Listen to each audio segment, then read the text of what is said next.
Hey, everybody. Elderly Brothers here. I'm Ardy. I'm in Florida. I'm 103. And that's my brother Larry and our Six. friends Jerry and Joel from Naples, Florida. They're 110. Yeah, we're the kids. We're the kids. Yeah, you're about half our age, I think. Plus 50. Yeah. Yeah. This is episode 35, and it's September 18, 2025. Yeah, it's number 36. 36. Okay. Yeah. In case you guys are counting out there, it's number 36. Well, I'm sure everybody's watched them all and they've been dying to see this one. Yeah. Well, they're counting. They've been counting. And to the folks out there, if you haven't seen podcast 35, when we're done, please watch it because this is the sequel to it. And you won't get anything on this one unless you have watched 35 as well. And and then the first 34 also. On 33. Don't forget 33. To get admission. To see 32 is good. So Joel and Jerry have been here for like 20 hours. Yeah, a little less than a day. And we've been having a wonderful time. We went to see Frederick Church's house in, where was it? Yeah, well, it's called Olona, is the historic site. Olana. Olona? Olana. Okay, Olana. And Frederick Church was one of the most fantastic Hudson River painters, Hudson School of Hudson River Painting. Is that the phrase? Yeah, that's what it was. Yeah. And so is the house filled with his art? Oh yeah, his art, others' art. He made a lot of money somehow, and the family had a farm near where he built his house, but so he bought the top of a mountain and built a house in the sort of Moorish style. Yes, very Moorish style.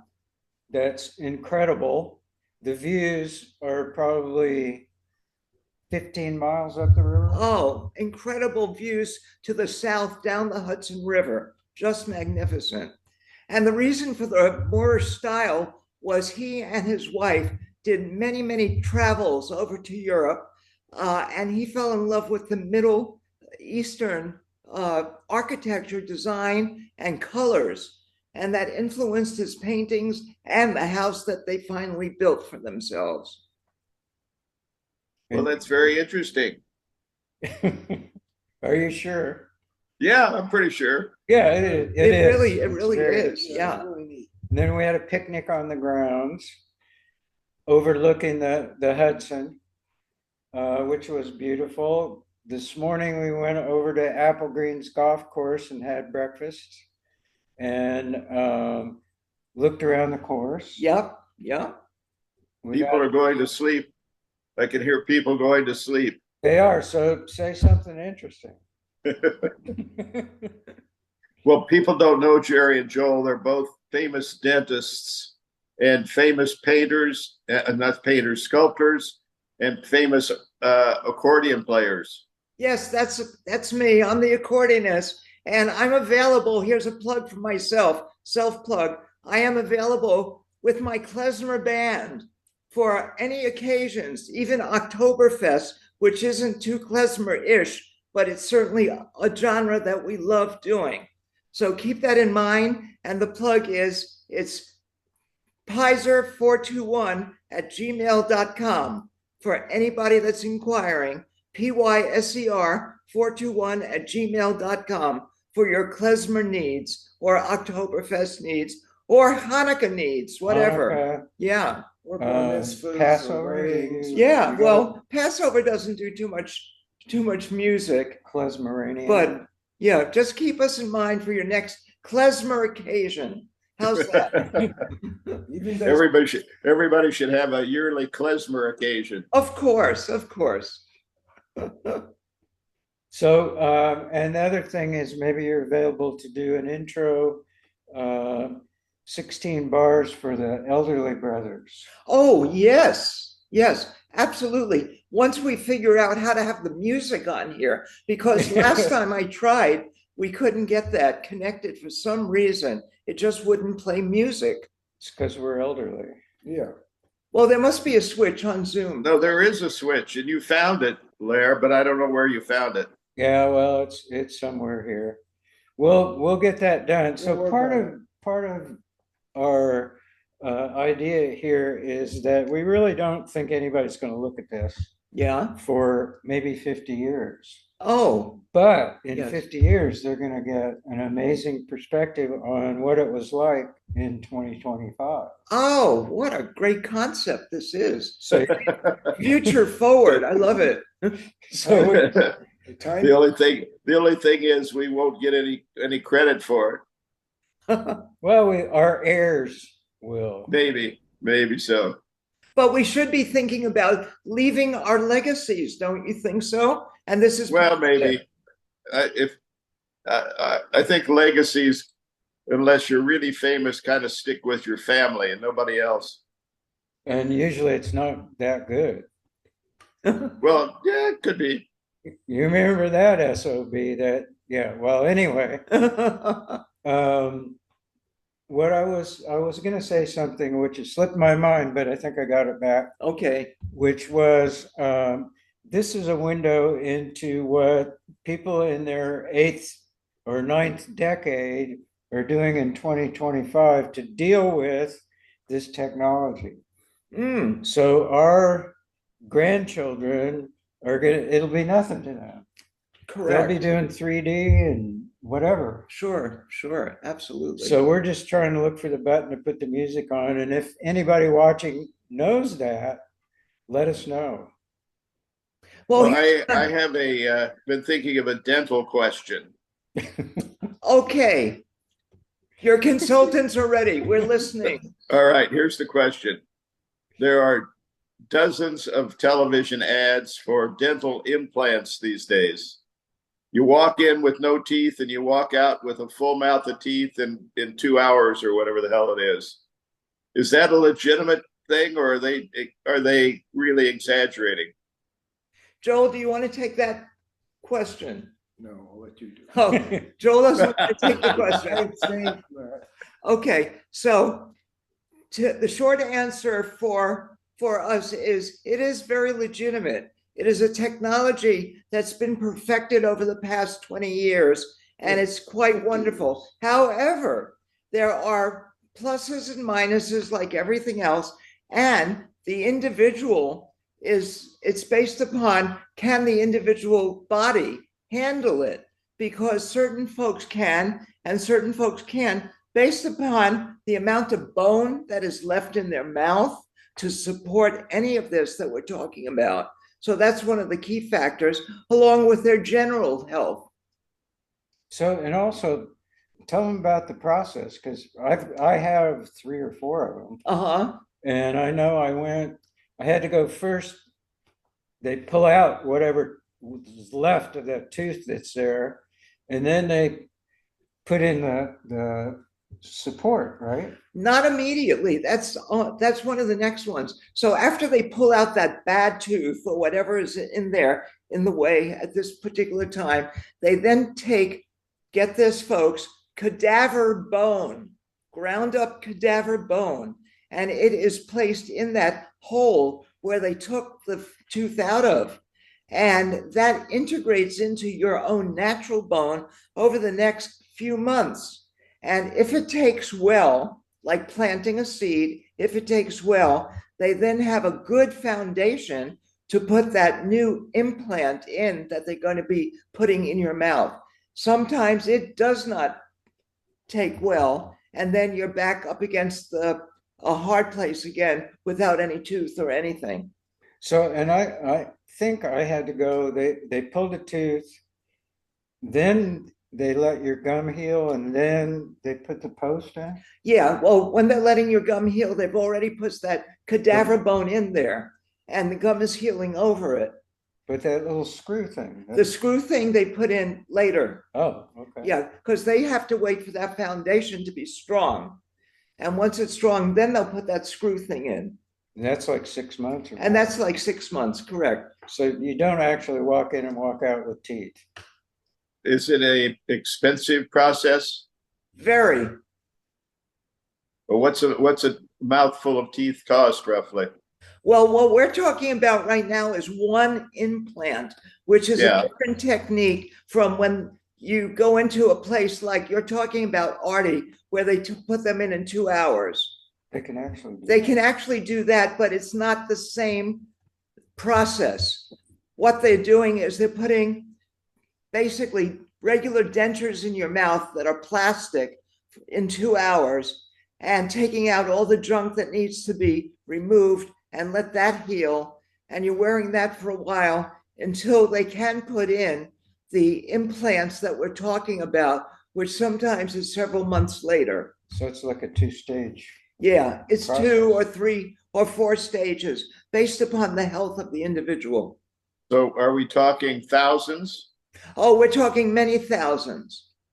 So like one tooth, if you're just doing a traditional. One tooth can run about 7,000, between 5 and 7,000 today. Wow. A full upper arch could be about 30,000, and so a full mouth could be about anywhere between $70,000 and $100,000. So save up. Yeah, really. Brush your teeth. My recommendation for the elderly brothers is just to begin using lots of soft food and straws. Yeah, like we did when we were babies, right? Yeah, exactly. I mean, because after all, isn't that what's kind of happening? Yeah, well, we're turning into babies. Yeah, now. yeah, pretty yeah. much. And you can get steak and puree it. And you can I don't think I'll be doing that. Yeah, well, probably instead of the implants, spend a couple bucks on a good Cuisinart and just throw all your food into that, and and then get some good, not disposable but permanent types of straws, because we don't like to mess up the environment with paper straw with plastic anymore. And you go to your normal dentist and they've got a little shop on the side where you can get the Cuisinart. Yeah, exactly. A And new a- concession. At a low markup. Low markup? Yeah, very markup. low markup. It's very generous. Well, fortunately, I don't need any of that stuff yet, but it's good to know, and it's good for our audience to know, our older audience members. Sure. Sure. And if they have any questions about that too, they can always reach me. They can always do what? They can do always what? reach me at the same email as Okay. Klezmer. Yeah, so 1-800 Klezmer. false teeth. Yeah. Klezmer-us. Yeah, .com. Right. Yeah. If we were more sophisticated, we could have your email. Oh, right across the, scrolling across the Yeah. bottom there. maybe in the next episode, we'll do that.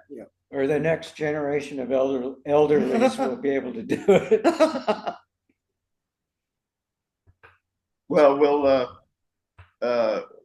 look forward to the musical introduction, however. Yeah, oh, absolutely. We can even begin not this next episode, because I won't be back at my instrument then. I'll still be traveling the United States. Well, actually traveling New York State. And I'll be back for the 37th episode.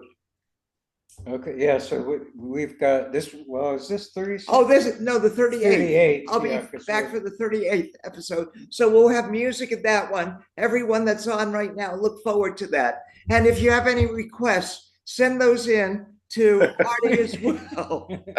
Okay? And Or you can send it to Jerry. or to Jerry at, Kaiser421@gmail.com. And I'll put them all together and see what we can do for our next episode number 38. So maybe what you could do is audition a few versions of an intro for us. Yeah, okay. We'll have to pick one. Yeah. Oh, that is a great idea. A great idea that Larry just came up with. I think for the 38th one, I'll come up with a couple of musical renditions of what can be our introduction to the elderly brothers, kind of like Sunday morning has with the trumpet player. Yeah, exactly. Yeah, very, Maybe very good. That long. Yeah. And, if you could do various styles like, Beethoven, Yeah, Rolling Stones, Dave Brubeck. Brubeck, Yeah, a little bit of, yeah. Benny Goodman, There you go. Sure. Everly Brothers. Everly Brothers, Elderly or Everly? Everly. Everly. Yeah, good, You could good. do an Everly interpretation. Older. Okay, so folks, send in your ideas to us. Okay, so we can all stay in communication about this wonderful new little project we're going to plan on doing soon. And I think that, we've been talking about finding a promoter. I think we might have found one. Well, it sure sounds like it, except he's promoting himself. Well, you've got to start with yourself, because my philosophy about life is from the one to the many. So we start off this way and then we get out to the many. So Sounds good.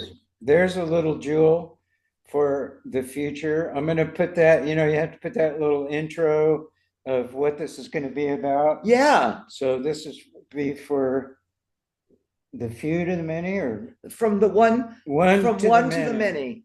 of those people who might be Well, getting, we can say from the two to the many.